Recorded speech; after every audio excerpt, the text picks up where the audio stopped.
Les secrets du jour. Le matin étendait ses fils d'or à travers la forêt.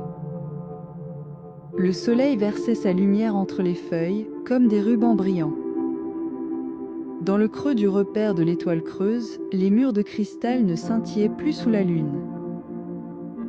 Ils luisaient doucement sous la chaleur du jour, leur couleur pâle et fidèle, comme s'ils gardaient la mémoire de la nuit.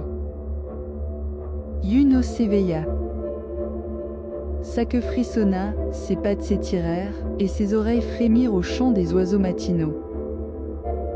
Mais avant même d'ouvrir grand les yeux, il se souvenait déjà. Le renard d'argent. Le ruisseau lumineux. Les petites lumières qui s'étaient envolées dans la forêt, l'appelant toujours plus loin. Il cligna des yeux, se redressa. Sa fourrure gardait encore une fine poussière d'étoiles de la veille. Un instant, il écouta. Le repère était calme, seulement bercé par la respiration douce de sa maman. Yuno baissa les oreilles. Une part de lui aurait voulu suivre les lumières, coûte que coûte. Mais au fond, une autre voix lui disait que sa maman avait raison. La forêt pouvait attendre. Et ses secrets ne disparaîtraient pas. Il avança doucement vers l'entrée du repère.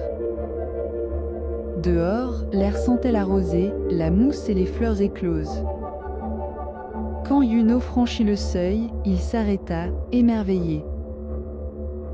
La forêt était métamorphosée. Fini l'ombre mystérieuse de la nuit. À présent, la canopée étincelait de soleil. Des oiseaux passaient d'une branche à l'autre, ailes flamboyantes. Des libellules dansaient au-dessus de l'eau, et les papillons voltigeaient entre les fleurs. Partout, la forêt brillait et bourdonnait, comme si elle avait changé d'habit pour le jour. Les moustaches de Yuno frémirent. Même en plein jour, il croyait voir de fines étincelles d'argent s'accrocher à la mousse sous ses pas. Il toucha de sa patte, et elles disparurent comme de la brume. Yuno. Un appel joyeux fendit l'air. Des buissons jaillis, luma le lapin, ses pattes blanches bondissant d'énergie.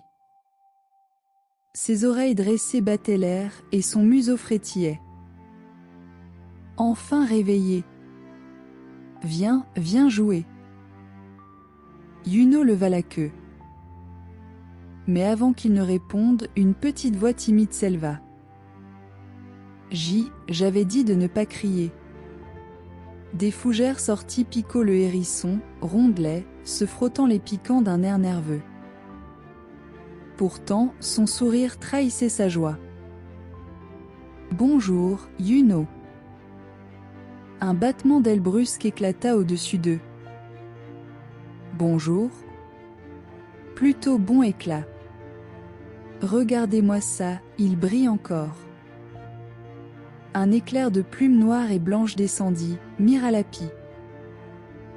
Il se posa sur une branche, les yeux pétillants, la queue frétillante. Tu chassais des lucioles toute la nuit? Pas étonnant que tu scintilles comme une étoile.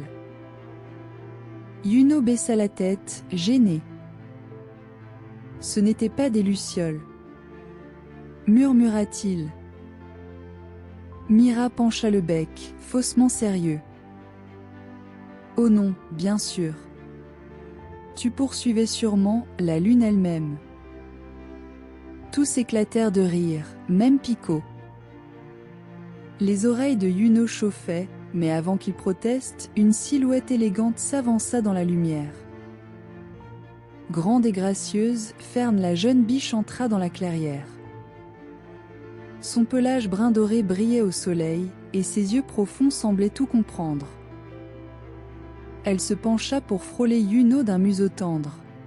« Ne le taquinez pas, dit-elle doucement. Yuno rêve beaucoup. Et parfois, la forêt nous offre plus que des rêves. » Les yeux de Yuno s'écarquillèrent. Comment pouvait-elle savoir?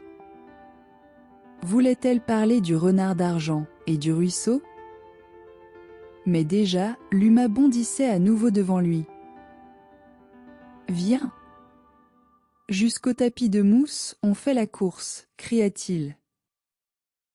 Et sans attendre, il fila entre les arbres, sa petite queue blanche battant comme un nuage. Pico roula des yeux. Il court toujours. Mais il suivit quand même.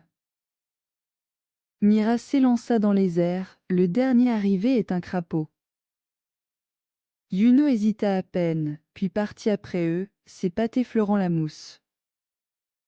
La forêt éclata de vie autour d'eux.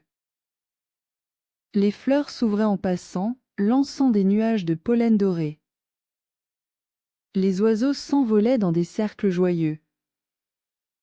Les grenouilles bondissaient dans le ruisseau, rejoignant l'agitation. Luma filait, rapide comme le vent, esquivant racines et rochers. Mais Yuno, plus agile qu'il n'y paraissait, bondit en avant. Sa fourrure bleutée brilla sous le soleil lorsqu'il atterrit juste devant lui, sur le tapis de mousse. « J'ai gagné !» s'écria-t-il, que dressé. Luma freina, essoufflé. « Seulement parce que tes pattes sont plus longues. » Mira se posa sur le dos de Yuno en riant. « Et plus brillante. » Pico arriva en dernier, soufflant. « Je savais que je serais le crapaud. » Tout le monde éclata de rire, même Pico. Le son chaud emplit la clairière. Puis, quand le silence retomba, Yuno remarqua quelque chose d'étrange. Au bord du tapis de mousse, sous une touffe de fougères, une faible lueur clignotait. Intrigué, il s'approcha, oreille dressée. Mira vint se poser derrière lui, elle bruissante. « Qu'est-ce que c'est ?» Yuno écarta les fougères de sa patte. Là, niché dans les racines, brillait un éclat de cristal. Il étincelait du même bleu que la pierre qu'il avait touchée la nuit précédente. Ses amis retinrent leur souffle. Pico recula, les piquants tremblants. Luma s'avança, les yeux ronds d'admiration. Mira sauta plus près, les plumes hérissées. Brillant, brillant. C'est à moi, non, ou à toi, qu'est-ce que c'est? Yuno tendit lentement la patte. Au contact, le cristal pulsa. Une lumière douce jaillit, s'enroulant autour de ses doigts comme des fils d'argent. Le fragment s'éleva, tournoyant dans l'air. Un instant, il dessina une traînée lumineuse qui s'enfonça dans la forêt. Puis il retomba doucement dans la patte de Yuno, s'éteignant presque. Les amis restèrent figés, le cœur battant. Fern s'avança, le regard grave. « La forêt envoie des signes, dit-elle doucement.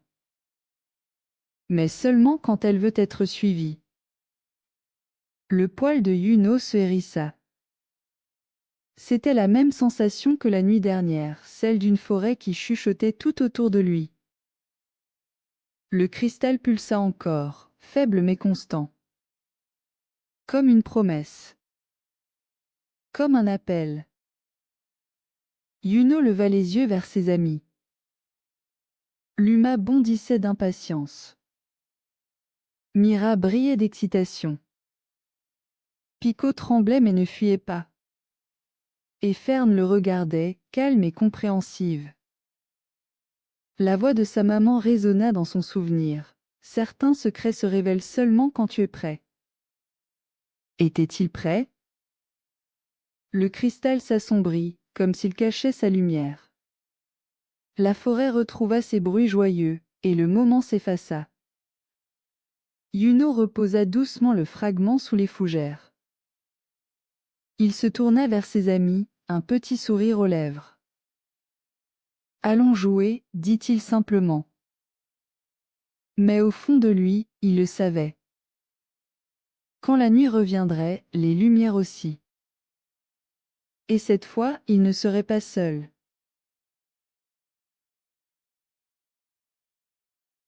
Abonnez-vous, aimez et sonnez la cloche pour rester à l'écoute du prochain épisode de Lino le renard bleu. Merci d'avoir regardé, à bientôt.